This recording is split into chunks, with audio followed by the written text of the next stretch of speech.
Court చెప్పిందే అందరికీ సమాధానమమ్మా. నువ్వు అనవసరంగా అదితిని వెనకేసుకొచ్చి తనకి మళ్ళీ ఆశలు కల్పించకు. మరి నేనేంటి అంకుల్? నేను మొదటి నుంచి గౌతమ్ మీద ఆశలు పెట్టుకున్నాను కదా. ఇక ఆశలు వదిలేసుకోమ్మా.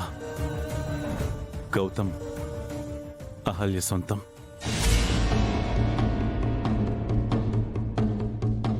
నన్ను పరాయిదాన్ని చేశారా అంకుల్? ఇక నేను గౌతమ్కేమి కానా? అర్థం చేసుకోమ్మా.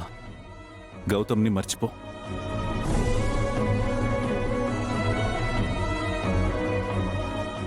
ఎంత తేలిగ్గా అంటున్నారు అంకుల్.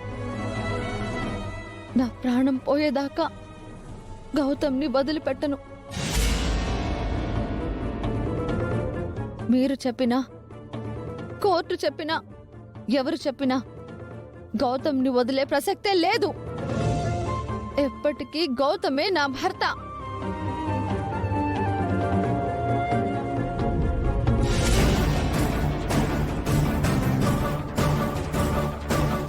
రాజుగారు, ఆ కుంకుమ నీళ్ళ పళ్ళెమిటి తీసుకురండి త్వరగా. అలాగే బాబు.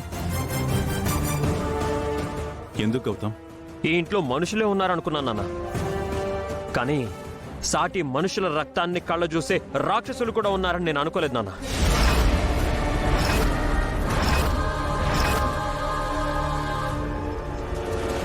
రక్తమేంట్రా?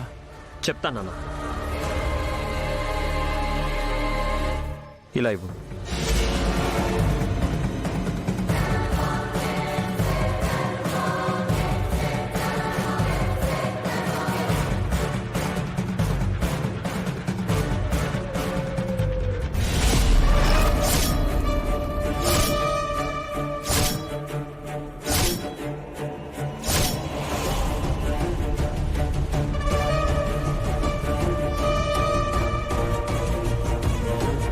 ఈ కుంకుమ నీళ్లలో గాజు పెంకులు కలిపింది ఎవరు? అహల్య రక్తాన్ని కళ్ళ చూడాలని ఎవరు అనుకున్నారు?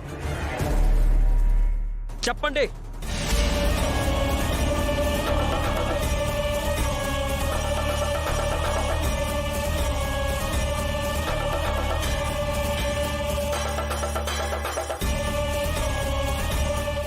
మర్యాదగా చెప్తారా లేదా? మీరిలా మాటలతో అడిగితే చెప్పరు. ఆ బాధ ఎవరికైనా బాధే అని మీకు తెలియాలి.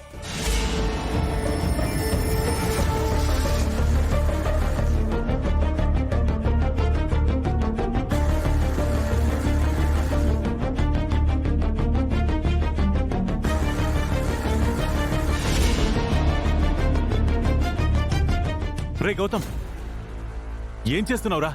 వద్దు. మీరు ఆగండి నాన్న, మీకు తెలీదు.